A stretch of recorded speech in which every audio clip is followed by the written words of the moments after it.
కర్ణాటక రాజకీయాల్లో ఆయనదో విచిత్రమైన ధోరణి. అవకాశం వస్తే కింగ్ మేకర్ అవతారం ఎత్తుతారు. పవర్ షేరింగ్ పేరుతో ప్రభుత్వ పగ్గాలు చేపడతారు. తీరా మిత్రపక్షం వంతు వచ్చేసరికి అడ్డం తిరుగుతారు. హంగొచ్చిన ప్రతిసారి సిద్ధాంతాలను పక్కన పెట్టి భాజపా కాంగ్రెస్తోనూ దోస్తీకి సై అంటారు. ఇలా 2 సార్లు ముఖ్యమంత్రి అవకాశాలు దక్కించుకున్న పూర్తి కాలం కొనసాగలేకపోయారు. 28 ఏళ్ల రాజకీయ జీవితంలో అనేక వేరియేషన్స్ చూపిన నాయకుడే జేడీఎస్ ముఖ్యనేత కుమారస్వామి. లోక్సభ ఎన్నికలతో రాజకీయ జీవితాన్ని ప్రారంభించిన ఆయన తాజాగా అదే బరిలో నిలిచారు. కమలం జోరుకు పార్టీ ఉనికి కోల్పోతోందనే భయంతో జేడీఎస్ మూల సిద్ధాంతమైన లౌకికవాదాన్ని పక్కన పెట్టి హిందుత్వానికి జైకొడుతున్నారు. జనతాదళ్ సెక్యులర్ ముఖ్యనేత కుమారస్వామి కర్ణాటక రాజకీయాల్లో కీలక నేత. జేడీఎస్ అధినేత మాజీ ప్రధాని దేవగౌడ కుమారుడైన ఆయన 1996లో రాజకీయ రంగ ప్రవేశం చేశారు. కనకపుర లోక్సభ స్థానం నుంచి పోటీ చేసి విజయం సాధించిన ఆయన 1998లో మాత్రం ఘోర పరాజయం చవిచూడటం సహా డిపాజిట్ కోల్పోయారు. 1999లోనూ ఓటమి తప్పలేదు. అదే ఏడాది అసెంబ్లీ ఎన్నికల్లోనూ పోటీ చేసి ఓడిపోయారు. 2004లో రామనగర అసెంబ్లీ స్థానం నుంచి విజయం సాధించారు. అప్పటి అసెంబ్లీ ఎన్నికల్లో ఏ పార్టీకి స్పష్టమైన మెజార్టీ రాకపోవడం వల్ల కాంగ్రెస్ నేత ధరమ్ సింగ్ నేతృత్వంలోని ప్రభుత్వానికి జేడీఎస్ మద్దతిచ్చింది. 2004 మేలో సంకీర్ణ ప్రభుత్వం ఏర్పాటు కాగా 2006 జనవరిలో కుమారస్వామి నేతృత్వంలోని జేడీఎస్ మద్దతు ఉపసంహరించుకుంది. తర్వాత గవర్నర్ ప్రభుత్వ ఏర్పాటు కోసం కుమారస్వామిని ఆహ్వానించగా భాజపా మద్దతుతో ప్రభుత్వాన్ని ఏర్పాటు చేశారు. అధికారాన్ని పంచుకోవాలనే ఒప్పందం మేరకు సీఎం అయిన కుమారస్వామి తన కాలం పూర్తయిన తర్వాత ప్రభుత్వ పగ్గాలను భాజపా నేత యడియూరప్పకు అప్పగించేందుకు ససేమిరా అన్నారు. ఫలితంగా ఆ ప్రభుత్వం కూలిపోయింది. ఈ క్రమంలో కొద్ది రోజులు కర్ణాటక రాష్ట్రపతి పాలనలోకి వెళ్లింది. అనంతరం మనసు మార్చుకున్న కుమారస్వామి భాజపాకు మద్దతు ప్రకటించగా యడియూరప్ప సీఎం అయ్యారు. కొద్ది రోజులకే మంత్రి పదవుల్లో తమకు అన్యాయం జరిగిందంటూ మద్దతు ఉపసంహరించుకున్నారు. ఎడ్డీ సర్కారు కూలిపోయింది. తర్వాత 2009లో కుమారస్వామి బెంగళూరు రూరల్ స్థానం నుంచి లోక్సభకు పోటీ చేసి గెలిచారు. 2013లో మరోసారి రామనగర నియోజకవర్గం నుంచి అసెంబ్లీకి వెళ్లిన కుమారస్వామి 2018లోనూ అదే చోట గెలిచారు. ఈసారి ఎన్నికల్లోనూ హంగ్ అసెంబ్లీ ఏర్పడగా మళ్లీ కుమారస్వామి కింగ్ మేకర్ గా మారారు.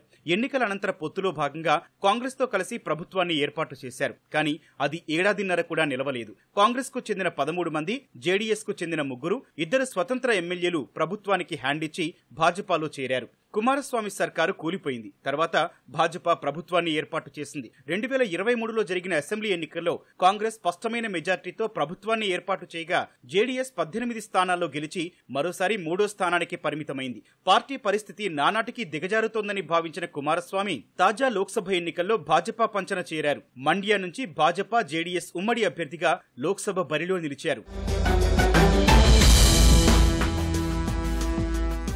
లౌకికవాద పార్టీ అయిన జేడీఎస్ ఎన్నికలకు ముందే భాజపాతో పొత్తు పెట్టుకోవడం వెనక అనేక కారణాలు ఉన్నాయనే విశ్లేషణలు వినిపిస్తున్నాయి. చాలా కాలంగా 3వ అతిపెద్ద పార్టీగా కర్ణాటకలో కొనసాగుతుండగా ఇటీవల తమ క్యాడర్ భాజపా వైపు వెళ్తోందనే భయం కుమారస్వామిని వెంటాడుతోందని విశ్లేషకులు అంటున్నారు.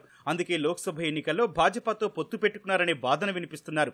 మండ్యా స్థానానికి ఈ నెల 26న పోలింగ్ జరగనుండగా తన గెలుపు కోసం కుమారస్వామి తీవ్రంగా శ్రమిస్తున్నారు. ఓ గుడి విషయంలో కాంగ్రెస్ ప్రభుత్వానికి వ్యతిరేకంగా ఇటీవల నిర్వహించిన ఆందోళనలో కుమారస్వామి పార్టీ కండువాను పక్కన పెట్టి కాషాయ కండువా వేసుకోవడంపై దుమారం రేగింది. కుమారస్వామి ఓట్ల కోసం జేడీఎస్ సిద్ధాంతమైన లౌకికవాదాన్ని కూడా పక్కన పెట్టారనే విమర్శలు వెల్లువెత్తాయి. అయితే ఒక్కళిగ వర్గం ప్రాబల్యం ఎక్కువగా ఉన్న మండ్యాలో జేడీఎస్ కు మొదటి నుంచి మంచి పట్టుంది.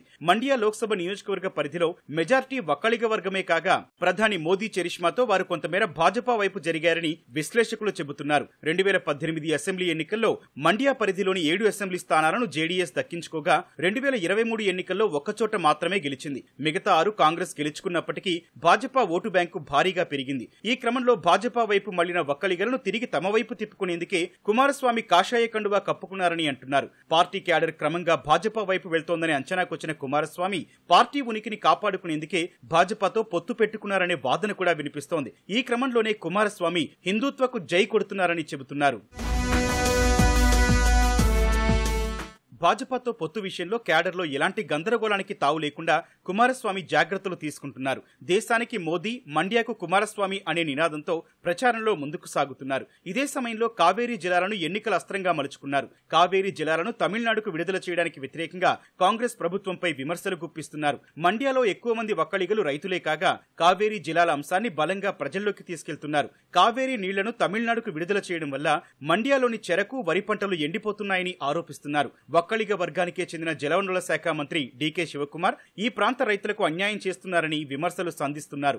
మొదటి నుంచి రైతుల పక్షాన పోరాడిన పార్టీ జేడీఎస్ మాత్రమేనని, ఈసారి ఎన్నికల్లోనూ కుమారస్వామికి రైతుల మద్దతు లభిస్తుందని పార్టీ నేతలు అంటున్నారు. మరోవైపు కావేరీ నది యాజమాన్య బోర్డు పలుమార్లు ఆదేశాలు ఇవ్వడం వల్లే నీరు విడుదల చేయాల్సి వచ్చిందని ప్రభుత్వం చెబుతున్నా భాజపా, జేడీఎస్ మాత్రం రాజకీయాలు చేస్తున్నాయని కాంగ్రెస్ నేతలు అంటున్నారు.